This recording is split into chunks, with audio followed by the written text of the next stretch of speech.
So आज पुन्हा आपण चाललोय परेल वर्कशॉपला। ती पहिली मूर्ती निघणार आहे 6 जुलैला। पूर्ण आपला परेल वर्कशॉप आणि इथे बऱ्यापैकी आता काम चालू झालंय आपल्या बाप्पांचं, बघू शकतात।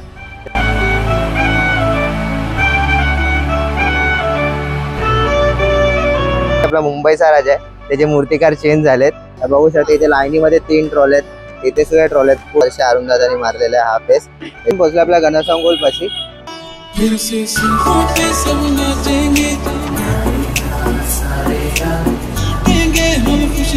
हा दिवस जे मंडपात बसायला भेटतात, पोरं एकत्र असतात, खूप सारी युनिटी होते, हे सगळं आपल्याला अनुभवता येतं या 10 दिवसामध्ये। मध्ये आल्याने हा ब्रिज बघितला किती आठवण येते, म्हणजे आपले गणपती बाप्पांच्या आगमनाची आणि विसर्जनाची।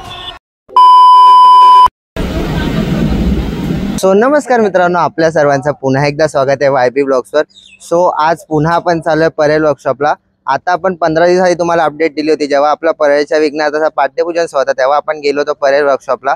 आणि आज आपण 2 वर्कशॉप अजून कव्हर करतोय, म्हणजेच की आपला परेल वर्कशॉप एक आणि दुसरा आपला गणसंकुल आहे, तो कव्हर करूयात। हे 2 कव्हर करायचे आजच्या ब्लॉग मध्ये। आणि आज आपण बघूया किती काय काम चालू झालंय आपल्या। मला वाटतं आतापर्यंत बाप्पा आपले उभे राहिले असतील, म्हणजे बाप्पाने आपला आकार घेतला असेल परेल वर्कशॉप मध्ये, कारण त्या दिवशी आपल्याला एक ट्रॉली दिसली होती आपल्या जोगेश्वरीच्या राजाची। आणि आता भरपूर सारे पाठ्यपूजन सोहळे झाले मध्ये, तर आता भरपूर सारे ट्रॉले सुद्धा आले असतील। तर बघूया आपण आतमध्ये जाऊन कसं काय आहे आपला माहोल तिकडचा परेल वर्कशॉपचा। त्यानंतर आपण गणसंकुलकडे सुद्धा बघूयात की काय काय काम चालू झालंय, आता तिकडे कारखाने उभे राहिलेत की नाही। आणि नंतर आपण टाइम भेटला जाऊ मंडपाचे सुद्धा शूट काढायला, म्हणजेच की आपला मुंबईच्या राजाचा, लालबाग राजाचा आणि चिंतामणीचा मंडप वगैरे रेडी झालाय का। आणि कालच्या दिवशी एक नवीन न्यूज भेटली, म्हणजेच की आपला मुंबईचा राजा आहे, त्याचे मूर्तिकार चेंज झालेत। सतीश दादापासून आता मूर्ती आपली गेली तिरुमल आर्ट्सकडे, तर ती सुद्धा एकदम भारी न्यूज भेटली ऐकायला। वर्षी मुंबईचा राजा सुद्धा आपल्याला वेगळा बघायला भेटेल। आणि तसाच आपला चिंतामणी तो सुद्धा वेगळा बघायला भेटणार, कारण तो बनवणार आहे आपले सिद्धेश दादा डिगोले। तर त्यांच्याकडून पण मूर्ती निघणार आपली परेल वर्कशॉप मधनं। पूर्ण 7 वर्षानंतर मूर्ती निघणार परेल वर्कशॉपनी, तर ते सुद्धा बघायला भारी असेल। आणि आज आपल्या संगी भरपूर सारे मित्र आहेत, कोण कोण आहेत तुम्हाला दाखवतो। पहिला तर आहे आर्यन आहे, दुसरा पण आर्यन, तो गेलेला देवीच्या वेळेला होते। आणि पुढे आपले 4 मित्र आहेत, कोण कोण आहे दाखवतो। पुढे BPL आहे, प्रथमेश आहे, सोहम आहे आणि ऋषिकेश आहे। हे लोक पण आजच्या आपल्या ब्लॉग मध्ये। सो चला आपण पटापट जाऊ आधी परेल वर्कशॉपला, तिकडची अपडेट घेऊ। तर माझ्या सांगते बोला गणपती बाप्पा मोरया, आणि ब्लॉग नक्की एंड पर्यंत बघा। सो चलो। सो मित्रांनो, आपल्यासोबत आहेत दोन्ही आर्यन, ते की आता आपल्या देवीच्या वेळेला होते आगमन आला। आणि आता त्यांना विचारूया की आप परेल वर्कशॉप लोग किती बार, तो आर्यन परेल वर्कशॉप में कब आ रहा है? पहली बार है कि अभी सेकंड टाइम आ रहा है? दूसरी बार है लाइफ में सेकंड टाइम, मतलब लाइफ में सेकंड टाइम येतो भाई। आणि इस साल में आया की नाही? 2025 में आया की नाही? पहिला बार आहे। सो मित्रांनो, याची पहिली टाइम आहे आपली परेल वर्कशॉप 2025च्या। सो बघा त्याला कसं काय वाटतंय, आपण पण जाऊया लवकर, बघूया आपले कुठले आता गणपती बाप्पा उभे राहिले बघायला भेटेल। आणि एक त्या दिवशी आपल्याला न्यूज आली होती की अरुण दत्ते आहेत ना, त्यांच्या वर्कशॉप मधली पहिली मूर्ती निघणार आहे 6 जुलैला। ते की आपला हा संडे सोडून आहे, पुढच्या संडेला म्हणजे 29चा संडे सोडून आहे 6 जुलैच्या संडेला गणपती बाप्पाचं आगमन, म्हणजे पहिला आपला सुरतचा गणपती बाप्पाचं आगमन सोहळा 6 जुलैला। तर तो सुद्धा बघायला भेटणार आपल्याला ब्लॉग वरती। सो चॅनल तुम्ही नक्की सबस्क्राईब करून ठेवा, तो ब्लॉग बघायला भेटेल तुम्हाला आपल्या चॅनलवर। सो चलो। सो मित्रांनो, इथे आपण पोहोचलो आपल्या परेल वर्कशॉप मध्ये। आणि पहिलाच आपल्याला बाहेर बोर्ड लावला होता आगमन आता, जो की 27 जुलैला आगमन आहे आपल्या घाटकोपरच्या राजाचं परेल वर्कशॉप मधून। आणि इथे आपला परेल वर्कशॉप। सो चला आपण आतमध्ये जाऊया आणि बघूया काय अपडेट आपल्या परेल वर्कशॉपच्या गणपती बाप्पांच्या कारखान्याची। चलो, इथे आपण आलो कारखान्यामध्ये। आणि पहिल्या लेफ्टला आपल्याला छोटा गणपतीचा कारखाना आहे, जे की ईश्वर आर्ट्सवाल्यांचा आहे। सगळे छोटे गणपती बाप्पा आहे आपल्याला, आणि त्यानंतर ते मोठमोठे गणपती आहेत, ट्रॉली वगैरे आले बाप्पाचे। आणि हा पूर्ण आपला परेल वर्कशॉप, इथे गणपतीचं काम चालू आहे। सिद्धेश दादा आहे, त्यांची मूर्ती ही। हा पूर्ण आपला परेल वर्कशॉप, आणि इथे बऱ्यापैकी आता काम चालू झालंय आपल्या बाप्पांचं, बघू शकतात। ते पूर्णपैकी इथे आता हे सगळं भरणं, हे सगळं सिद्धेश दादाचं आहे आपलं एवढं। इथे पण काम चालू आहे आपल्या गणपती बाप्पांचं आहे बघा। आणि पुढे आपल्या आरुदादांचा वर्कशॉप आहे हा, क्रिस्टल आर्ट्स अँड स्टुडिओ। इथे आपला बनतोय सर्वदेचा राजा, आणि इथे पूर्ण वर्कशॉप आहे। आता हा पण थोड्या दिवसामध्ये भरलेला दिसेल आपल्याला बघायला, थोड्या दिवसांमध्ये पूर्णपैकी। आता इथे बऱ्यापैकी ट्रॉली आले आपल्या गणपती बाप्पांचे। ही परेलच्या विघ्नार्थाची, ही माहित नाही कुठली, ही पण आलेली नागदेवीच्या महाराजाची। बऱ्यापैकी पूर्ण ट्रॉल्या आल्या आहेत आपल्या बाप्पाच्या. अजून येतील ट्रॉल्या थोड्या दिवसात. पाठपूजन कंप्लीट झाली की बघू शकता इथे लाईनीमध्ये 3 ट्रॉल्या आहेत. इथे सुद्धा ट्रॉल्या आहेत. पूर्ण कारखाना आता भरतो थोड्या दिवसात. बघूया आपण परत याव्यात परत एकदा ब्लॉग कडे आपल्या परे वर्कशॉपचा. आणि हे सगळे आपले मित्रमंडळी सगळे बघतात कारखाना. नमस्कार ऋषिकेश.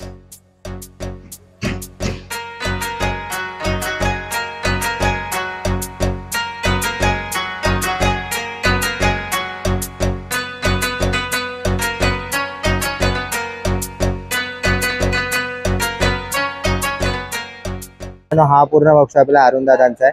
इथे पूर्ण काम चालू आहे. हे आपलं गेल्या वर्षाप्रमाणे बाप्पाचं जय मल्हार मधलं हे सर्व काम चालू आहे.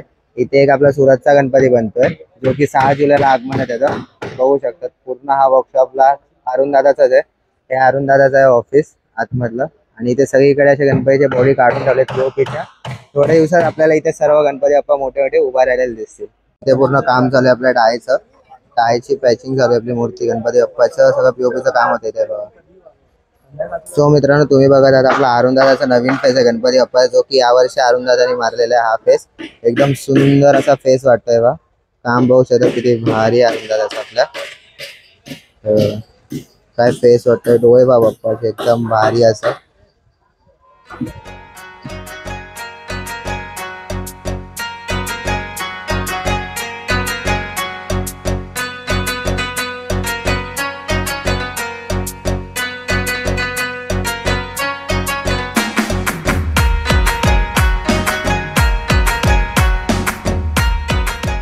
सो मित्रांनो आता आपण परे वर्कशॉपचे अपडेट घेऊन चाललोय आपल्या पुढच्या कारखान्या म्हणजेच की आपल्या गणसंकुलकडे. आणि आपल्यासोबत तुम्हाला म्हटलं मित्र आहेत तर त्या मित्रापैकी आपले कुर्ल्याचे सुप्रसिद्ध ब्लॉगर पीपीएल ब्लॉग्स. सो ह्यांना विचारे आपण कसं वाटतंय परे वर्कशॉप फिरून झाल्यानंतर. सो पीपीएल ब्लॉग कसं वाटतं तुम्हाला? ओ माय गॉड एवढं मोठं इंट्रोडक्शन याची काय गरज नव्हती. साठी किती पण मोठे इंट्रोडक्शन देऊ शकतो. पीपीएल आपले खास मित्र आहेत. तो पीपीएल काय म्हणतात? सर्वात पहिला वायबी ब्लॉगच्या सबस्क्रायबरला मी नम्र विनंती करतो की हा गॉगल कसा दिसतो याच्यावरती पहिली नक्की कमेंट करा. आजच घातलाय. Sponsored by one of the चष्म्याचं दुकान ऑप्टिशियन बाय द वे. तर मित्रांनो येस क्वेश्चन होता की गणेशोत्सव जवळ आलेला आहे. गणेशोत्सव जवळ आले की ती आतुरता लागते बाप्पाच्या आगमनाची. आगमनानंतर ते 10 दिवस जे मंडपात बसायला भेटतात, पोरं एकत्र असतात, खूप सारी युनिटी होते. हे सगळं आपल्याला अनुभवता येतं या 10 दिवसामध्ये. आणि गणेशोत्सव म्हणजे बघायला गेलं तर एक खूप मोठा सण आहे हिंदूंसाठी. परत मुंबईसाठी तर एक वेगळा आनंद असतो की बरेच लांब लांब वरून माणसं लोक तेच वेगवेगळ्या राज्यातून गणेशोत्सव साजरा किंवा बघण्यासाठी येतात मुंबई. आणि मला माझ्या मुंबईचा खूप अभिमान आहे की मुंबई सारख्या शहरमध्ये राहतो की आपल्याला कुठे लांब जावं लागत नाही. याचा मला खूप अभिमान आहे की चला आज इकडे जायचंय आणि आज असंच झाला दुपारी इकडे जायचं तर लगेच 2 तासात आम्ही इकडे आलो. अचानक मध्ये प्लॅन बनला. दुपारी 1 वाजता प्लॅन बनला आणि 3 वाजता 2 वाजता निघालो आम्ही परेला यायला डायरेक्ट. येस. आणि जर मित्रांनो तुम्ही हा जर ब्लॉग बाहेरून बघत असाल लाईक महाराष्ट्राच्या बाहेर वगैरे तर एकदा नक्की व्हिजिट करा आमच्या मुंबईमध्ये की गणेशोत्सव कशा प्रकारे साजरा केला जातो. एवढंच म्हणतो. आणि वायबी ब्लॉगला सुद्धा नक्की सबस्क्राईब करा. चला मित्रांनो आता आपण जाऊया आपल्या पुढच्या कारखान्या म्हणजे गणसंकुलकडे. जाऊयात फटाफट आपण बघूया तिकडे सुद्धा काय अपडेट सुद्धा कव्हर करत आपण. आणि पीपीएल ब्लॉग्स तुम्हाला वायबी ब्लॉग सर्वे थँक्यू. तुम्ही एवढी माहिती दिल्याबद्दल, मुंबई बद्दल सांगितलं आणि आपल्या कारखान्याबद्दल सांगितलं त्याबद्दल खूप खूप धन्यवाद. सोच चलो जाते दुसरा कारखाना. हा आहे आपला लालबाग फरळ. आणि ह्याच्या समोरचा आपला गणसंकुलचा गेट जे की इथून पहिले मोठमोठे गणपती बाप्पा आपले आगमन व्हायचे. हा गेट येतो. आणि आता यावर्षी तर होतील मोठमोठे आगमन पण थोडे कमी होतील कारण आपले अरुण दादांचे जे मूर्ती होते ते सगळे परेलमध्ये गेलेत. मग परेलमधनं होतील. आणि हा आपला गणसंकुलचा गेट. आता आपण जाऊया पुढच्या बाजूला म्हणजे त्या बाजून जो मेन गेट आहे ना तिकडे जाऊया आणि तिकडून आतमध्ये जाऊन बघूया काय अपडेट आहे त्याचे. ठीक आहे तर चलो.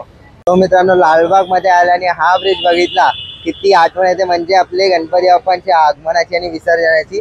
या ब्रिज पासून सगळे गणपती बाप्पा आपले रिटर्न जातात. लालबागचा राजा झाला, मुंबईचा राजा इथून असा जातो. सर्व गणपती बाप्पा इथूनच विसर्जन जातात परेड वगैरेचे. सो या ब्रिज आणि या इमोशन्स खूप इथे आहेत. सो आता आपण थोड्या दिवसांनी परत या आगमन सोय वगैरे बघणारच आहे. आता जाऊ आपण आपल्या गणसंकुलकडे. A few moments later. इथे आपण पोहोचलो आपल्या गणसंकुल पाशी. आणि गणसंकुल मध्ये आता इथे कारखाने तर उभे राहिलेत. इथे आपला पहिलाच कारखाना बघायला भेटतो श्री गणेश चित्रशाळा. हा आपला गणसंकुलचा लोगो. तुमची भक्ती इथे आकार घेते. इथे सर्व छोटे छोटे गणपती बघायला भेटतात आपल्याला सुंदर असे बघा. इथे पण छोट्या मूर्तींचा कारखाना आहे आणि इथे सर्व आता मोठमोठे कारखाने चालू होतील. तर मित्रांनो इथे सर्व छोट्या मूर्त्यांचे कारखाने आहेत. वेळेबद्दल स्टुडिओ यांचे इथे कारखाने, हा एक आणि इथे 3 कारखाने यांचे आहेत. इथे पूर्ण छोटे गणपती असतात आणि पाठीमागे बनतात आपले मोठमोठे गणपती. ते की ते गणपती बनतोय तो दाखवू नाही शकत आपण, बघू शकतो. इथे चालू झाले थोडेफार कामं चालू आहेत, टाइम लागेल तरी इथे 1 हप्ता लागेल गणपती पूर्ण एक इथे भरायला.